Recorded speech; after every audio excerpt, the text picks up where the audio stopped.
Hello, Salt Lake City Comic-Con. I apologize for not being here with you in person today, but due to personal failings as a human being, I managed to miss my flight. And thanks to my good sense in flying Allegiant, there is no forgiveness for me. But on the bright side, that's how they keep their fares so low. I'm here today because of this little book you see flashing up on the screen.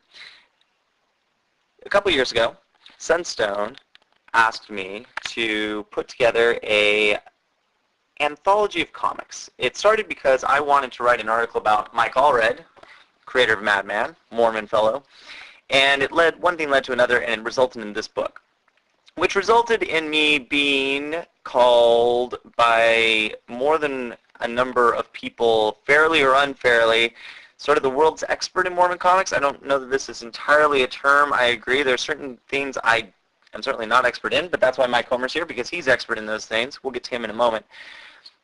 But I was invited to write for this book, which came out earlier this year or last year, depending on how you count, Mormons and Popular Culture. This is a reference work for university libraries, and they wrote about comics. They asked me to write about comics, and I think that's particularly astonishing because there is no chapter in here about poets, and I don't know if you're aware of it, but with the exception of science fiction and perhaps animation, there is no field in which Mormons have been more successful recently than poetry. There's no contemporary composition, another field in which many Mormons have been extremely successful, but comics.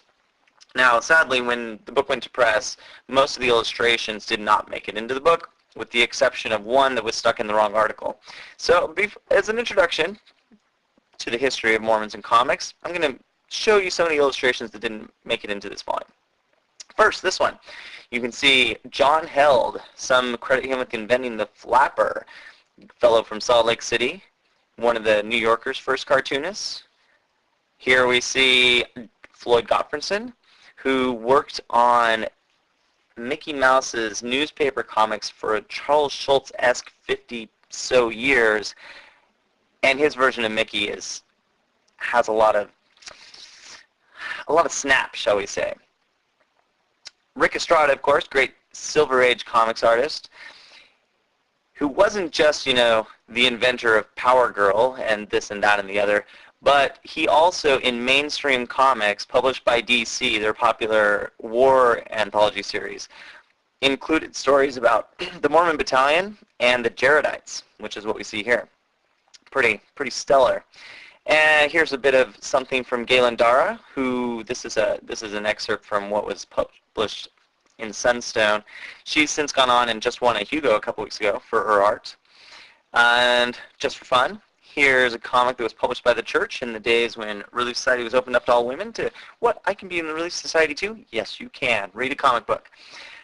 This is not part of my article, but I wanted to show you this because this is a comic that was published by SF Weekly, the alt weekly here in San Francisco. I'm actually across the bay near Berkeley.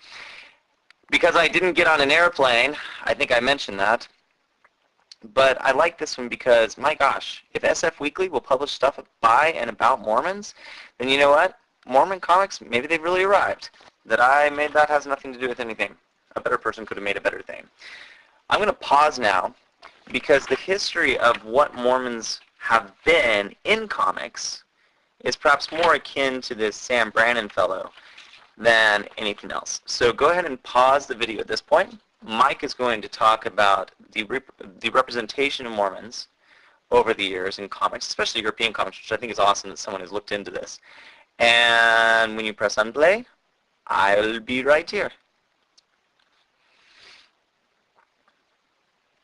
So the Sunstone Comics issue. A huge success. Look at that artwork on the front. This is for a comic strip that never happened that artist Sal Voluto had done with Chris Heimerdiner. Sal's here today. He can correct me if I'm wrong, but I believe that the comic never actually happened. But which is okay because that means we got to use the art on the cover of our magazine. Sal is perhaps best known for working on The Phantom. The Phantom, of course, as a superhero, has been around a very, very long time and is still immensely popular, not so much in the States as abroad, but, Sal's work gets around. Sal's also, he's been working for a long time, since the 80s, on all sorts of different things, including what I think is the most insane thing ever, and I was hoping to talk to him in person about this, but I think I mentioned that I missed my flight. Look at this! Comic strips based on, wait for it, NHL mascots. Professional hockey team mascots as superheroes. Sal did a few of these. He did the Ranger, the Senator, the Red Wing, the King. Of course, another thing Sal did back in the old days was Inmate Power Pack, the Marvel Comics mutant team, which a lot of people rumor are Mormon because apparently they wear BYU t-shirts or something. I've never actually seen that image myself, and that's not true. I have seen it, but I can't find it now. But what's certainly true is that Marvel has published Mormon heroes. If you remember a few years back when in the Marvel Universe, superhero teams would be set up at every state, it's mentioned that there's a group of Mormon superheroes in Utah. We've never seen them in Marvel Comics, which I think is a shame. Of course, Marvel did have another superhero-ish character a couple decades before that in Dr. Deseret. What, you've never heard of Dr. Deseret? But they never really came through with this Mormon superheroes in Utah thing, which inspired local kid, local for you, not for me, because I'm not in Salt Lake City today, Chris Hoffman, who's not a Mormon himself, but made a comic about some Mormon superheroes based in Salt Lake City. I was really looking forward to coming to Comic-Con and finally running down a copy of this thing, but I think you know where that story ends. But if we're going to talk about Mormons in comics, we need to get back to Mike Allred, who was the reason I originally contacted Sunstone in the first place. Mike, in his Madman comics, has created this bizarro Mormon wonderland. I mean, look at this image. Look at this image. Can you imagine anything more wonderful and anything more Mormon and anything absolutely more comic-y and just crazy? Mike Allred's great. Of course, these days he's working on Fantastic Four. It's important, this is a good image actually to consider this.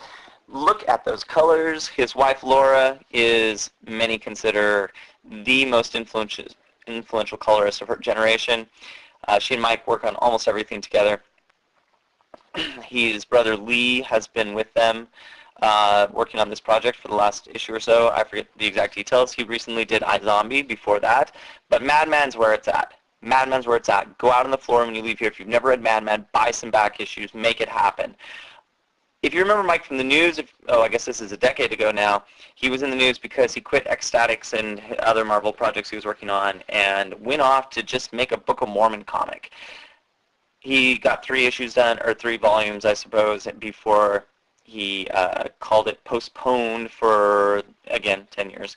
But the idea of Book of Mormon comics is something that's been going on for a long time. I mean, John Philip Dalby was publishing Book of Mormon comics in Desert News for like 10 years back in the 50s, and it seems like every renaissance of Mormon comics has to include Book of Mormon comics. There are 2 out right now that are quite interesting. The first is Eye Plates by Stephen Carter. He does the words, and Jed Atwood, who is the artist. I picked this image because Abinadi. That's Abinadi right there talking to Keen Noah. The thing I admire most about Eye Plates is its midrashic elements, if you will, where it takes characters like Abinadi, who doesn't really make a lot of sense in the Book of Mormon. He preaches, he gets kicked out, he comes in disguise, says, "Hi, I'm Abinadi," and then he gets killed, right? I mean, as a character, I'm not talking about, the spiritual value of him, but as a character he doesn't make a lot of sense. But fiction can provide that, and the Eye Plates do a great job of fleshing him out as a character. The other one that's coming out right now, and it's just a couple issues in, it's kind of too soon to judge where it's going to go, is a cute animal version of the Book of Mormon. That's Nephi you see in the top. The frog is Jeremiah. The buff, scary-looking guy is Laman. And here's the thing about Laman. You can tell you're in the hands of someone who's going to make an interesting Book of Mormon fiction if they do something interesting with Laman. Nephi was not interested in making Laman likable or interesting. He needed Laman in his personal history to be a bad guy, and that's what he did. But that doesn't cut it in fiction. One thing that a Book of Mormon comic can do is bring these characters to life. Anyways, enough about Book of Mormon comics. Look at this angel. This is Tyler Kirkham. He is here at the con, unless he missed his flight also, but I think he's local, so probably not. We published him just as he was signing with DC an exclusive contract, which means he couldn't do anything for us anymore.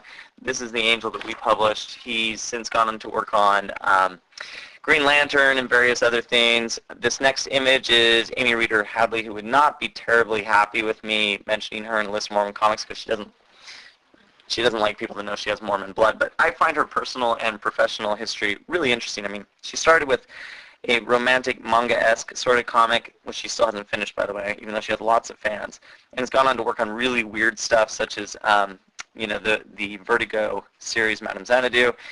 I just love the stuff that she does. And another DC artist is Ethan Van Sciver.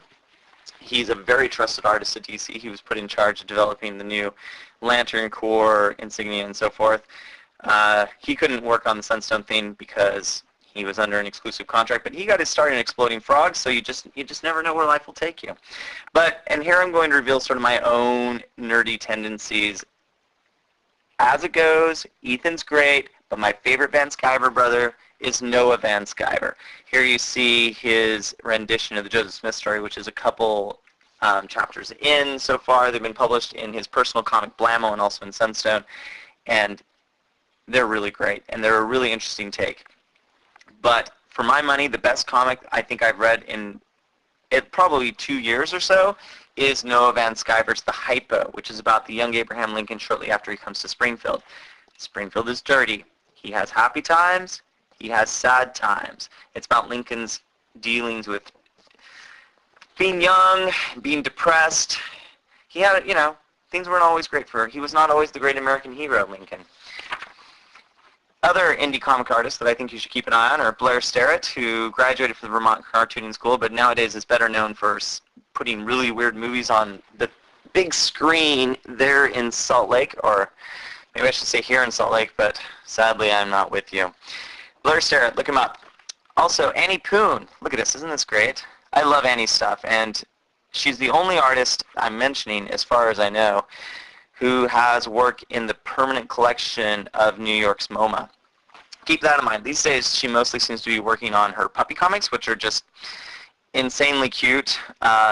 Honestly, they're they're really cute, and maybe a little too cute for my taste. Let's move to the web, shall we? One artist, or actually it's two artists, I suppose, who worked for us were the fellows who do RocketRoadTrip.com. They did 4 panel comics called Mormons and Monsters. They were pretty funny. We'll get back to that title in a second. The Rocket Road Trip is about a professional monster hunter killer guy. Naturally, his son makes friends with the zombie, which is a little awkward, but, it's good stuff. It's good stuff. The reason why the title of their strips that they did for Sunstone, Mormons and Monsters, is funny is because shortly after that I was approached by William Morris to do an anthology called Monsters and Mormons, which we worked on together. If you've not gotten this book, you must get it. If I had known that I was going to be at Comic-Con, wait a second. If I had known with enough advance notice that I was going to be at Comic-Con and then I'd actually come to Comic-Con, we really would have gotten a booth, because you guys need to see Monsters and Mormons. It is a fine anthology. And it includes 2 comics. The first is by Steve Morrison. To my surprise, this has probably been the one that has angered the most people, which I really did not see coming. I mean, you make an anthology called Monsters and Mormons, you're going to rumple some feathers, but I did not expect Steve Morrison's story, Mormon Golem, to upset people so badly. In it, Joseph Smith makes a golem named Porter Rockwell. So Porter Rockwell is a golem in this story. He, of course, is meant to protect the saints, so when Governor Boggs here issues the extermination order that all the Mormons must be kicked out of Missouri or killed, well, the golem gets to work. It's a terrific story. I like it a lot. You should find it. The other comic story was by Galen Dara, I mentioned earlier, just earned her first Hugo, and was written by John Remy, a friend of hers. This one takes place in a steampunk alternate history world, the nation of Deseret, run by Joseph Smith, who was not killed at Carthage. He sends Erasmus, this fellow with 4 wives, each of a different race, and they're going to Japan to open up negotiations. The nation of Deseret and the shoguns of Japan are going to get together. Things do not go well, as you can see. When you're attacked by ninja monkeys, you know you're in trouble. They eventually end up fighting zombies in the climax of the book. It is the most blood-splattered madness you've read in a while, and it is really fantastic. And it ends with this sort of unsettling suggestion of what it might mean to be part of a hierarchical society. And so it blows my mind that this is not the one that angers people. It's Steve Morrison's Gollum that upsets people. You never can predict these things, can you? Anyway, back to webcomics. You're probably familiar with SuperSiblings by Patrick Scullin. It's a good one. It's a family comedy, Mormon family. Dad always wears his BYU hat. Brother is secretly a superhero. Sister is secretly a supervillain. They don't realize that they are arch enemies. The whole superhero thing doesn't come up very frequently in the web version of the story. It's generally just a family comic. However, he has released comic books which focus on that relationship. There are other people, Beckstrom's an example, who are doing specifically Mormon comics. There are a number of them. They vary a lot in quality. He's one of my favorite authors, I suppose, in this sense. This is a great strip, very not well known at all, Brinkwater and Toad. I think it's really funny though. Artist Jacob Spute, something to check out. Colby Purcell has done a couple really long-form comics. Emily Muto has done some very manga, romancy stuff. Nick Perkins, better known locally, your local, not mine. I believe he works for the Ogden paper, is that right? Anyway, he works for one of the newspapers, and he does cooties online. But of course, if we're talking about webcomics, and if we're talking about Mormons, the person we have to talk about is Howard Taylor, and we have to talk about Schlock Mercenary. If I were there in person, instead of a video that you're politely listening to, this is probably where I would have to pause for people to say, yay. But I'm not there, and the video rolls on. This is his first strip. This is one from the past week. You compare them. I admire Howard so much. Besides the fact that he's been doing this over 10 years and he has not missed a single day, he has been working on his craft, and he has a stack of Hugos to prove it. He's pretty impressive. He's also one of the featured guests to this, or the special guests, whatever they're called, at the Comic-Con this week. You should run by his table and say howdy do. Give him my best, since I will not be able to myself, since I am an idiot and missed my airplane flight. Forgive me if I seem filled with self-pity. I'm not asking for your pity. I'm asking for your spite. And I encourage you to send me angry emails at my inability to catch an airplane. Next artist, also probably best known for his web stuff. This is a hidden picture thing he made for the Sunstone article. He also does them for The Friend, the church's magazine for children. This is from his online web strip, Laugh Out Loud Cats, which I highly recommend. He's maybe best known for either his hilarious Twitter feed, at APLAD, or his t-shirts. The other Mormon artist we can absolutely not forget, of course, is Ryan Ottley, who's been working on Invincible for a while now and has turned into a blood-splattered fun fest.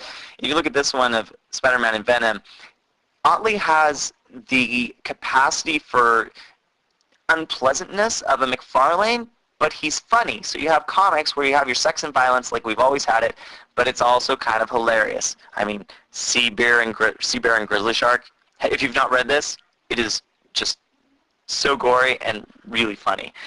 Violence and pinwheels, that is what he is all about.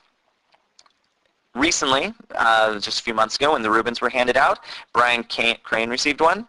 Brian Crane, of course, creator of Pickles, one of the most popular comic strips for almost 20 years now. Great strip. Another Mormon thumbed strip is Drabble, which personally I'm not as fond of, but just keeps plodding along. Here's another one. Got to get your panel comics in the newspaper. But let's move on. I want to talk about The Friend. I mentioned The Friend a second ago. APLAD publishes in The Friend. Sal has published in The Friend. And the fellow who made the cover of this, also the art director of The Friend, is Brad Tier. You may remember Brad Tier if you're my age or older, is the fellow who did Cypher back in the 90s. Cypher was one of the comics like, say, Bone, that was proving that indie comics were going to be something new and interesting, and comics were changing. The direction was moving. Cypher's not as well remembered as some of its peers from that era, but its surreal weirdness holds up. It's worth checking out if you can find it. Nowadays, Brad is working on the Subterranean, a comic strip, or a comic book that he's releasing on Kindle and through other electronic means. It's in his classic scratchboard style. It's a superhero thing. It's worth checking out. And one more friend artist I want to talk about is Shawnamuni Kawasaki. If you grew up like me with a friend, Shawnamuni Kawasaki, her drawings look like your childhood because she defined childhood, I think, for probably 2 or 3 generations of Mormons now. But the thing I want you to know about Shawnamuni Kawasaki is that she's not just cute. She's always cute. That never stops. But about 10 years ago, she had a show at the Provo Museum, and it was amazing. It was just as cute as anything else she did, but it was monsters, and they were also horrifying and disgusting and disturbing. She's awesome. I wish we would see more of her. One more book for kids before we get to the last artist I want to talk about. Rapunzel's Revenge came out a few years ago. Shannon Hale and her husband wrote that. She, of course, is the author of the book that Austin Land is based on. It ended up inspiring a sequel, and the artist, Nathan Hale, no relation, has gone on to a series of books about weird things in American history, like awful things, really, like the Donner Party. This particular one I chose because it's about a fellow named Nathan Hale, and his name's Nathan Hale, and it's a book about a guy named Nathan Hale. So wonderful. Anyway, last artist I want to talk about. This panel is from Sunstone. You all remember the story, of course, about the boy walking down the beach, throwing the starfish back, and the old man says, "Why are you doing that? You miles of beach, thousands of starfish, you can't possibly make a difference." And he says, "It makes a difference to this one," and he throws it into the ocean. Jake recreated that, as you can see here. "But young man, don't you realize that there are miles and miles of moon and there's astronauts all over it?" But the little alien keeps throwing the astronauts back to Earth. "It makes a difference to this one." It is very, very funny. And I believe, no, I take that back. I was going to say that he threw it up online. It's not anymore. It's in a collection, though, Antler Boy and Other Stories. Worth your time. Jake might be best known for Missile Mouse, which was published by Scholastic, and for reasons I cannot understand, did not become a massive breakthrough hit. But I will tell you this. I am absolutely convinced that the next massive breakthrough hit you hear about is going to be Space Skull, recently renamed Skull Chaser. Jake doesn't have anything out besides a few sketches of this character yet, but I have never seen a character attract as much attention as this kid, this Skull Chaser fellow.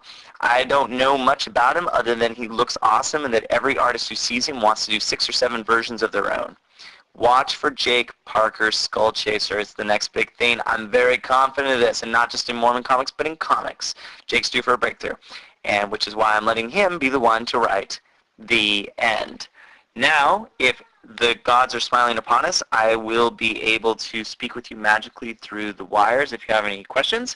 Mike, of course, is also able to take questions and comments, complaints, things I obviously left out that upset you terribly.